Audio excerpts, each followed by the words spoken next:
Ce l'ha la terra che va dentro la finestra quasi.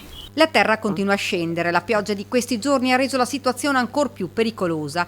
Questa casa a Formeniga, dove vive un ragazzo con i suoi 2 cani, è a rischio. Frana pian piano, l'acqua che viene giù e via, porta tutto il pasciocco qua in cucina e dappertutto. Siamo un po' in condizioni disperate. In questo piccolo borgo ci sono 2 case dello stesso proprietario. Da sopra si può vedere bene la parte che sta franando, la strada divelta e spaccata. Per quasi 30 anni che abito qua, no? E ho sempre tirato su frane. Adesso questa qua non è colpa mia, è colpa del vigneto che su là, la terra la spinge giù e viene giù qua.